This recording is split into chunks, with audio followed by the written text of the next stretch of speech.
Hi everyone, I'm Kevin with CandleScience, here to share some tips and best practices for working with AAK's 444 Soy Wax. 444 is a soy container wax, like its cousin 464. However, 444 offers a few differences that may better suit your particular candle making needs. Let's take a look at some things to keep in mind when you're getting started working with 444 soy wax.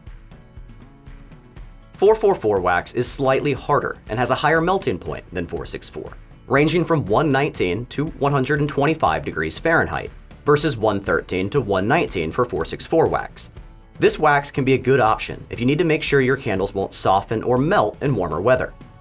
Like with 464 and other soy waxes, use a double boiler or designated candle melter to protect your wax from scorching or burning. Don't be alarmed if the wax begins to clump together. This is normal, and you can break up the clumps with your stirring utensil. Before you get started, be sure to only use fragrance that has been approved for use in candles. Like 464 wax, 444 has a max fragrance hold of 10%, or 1.6 ounces per pound of wax. However, we recommend starting at a 6% fragrance load, which is 1 ounce per pound. Remember, more fragrance does not necessarily result in a stronger scent throw, and too much fragrance may contribute to burning issues. For optimal scent throw, we recommend adding your fragrance once your wax has reached 185 degrees. Removing the wax from the heat source and stirring gently for 1 to 2 minutes will also help ensure the fragrance evenly bonds with the wax.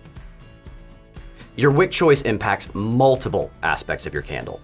As with 464 wax, we recommend the CD Wick series and Eco series. For more information, refer to our wick guide to help choose the best wick for your candles. The pouring temperature can affect the finished look of your candles. We recommend starting at a pouring temperature of 135 degrees Fahrenheit. If you experience rough or bumpy tops in your finished candles, try pouring higher at around 150.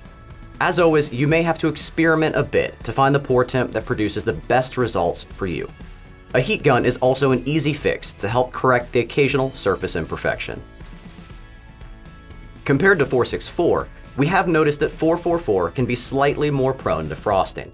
Frosting is a normal occurrence and will not affect the burning or the fragrance of your candle.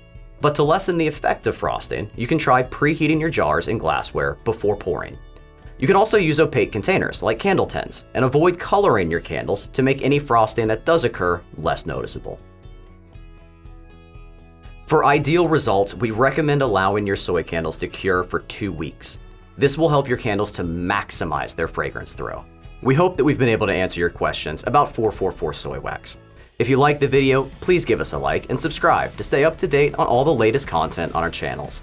And as always, if you have any other questions or need additional support, please feel free to reach out to us. We are always here to help.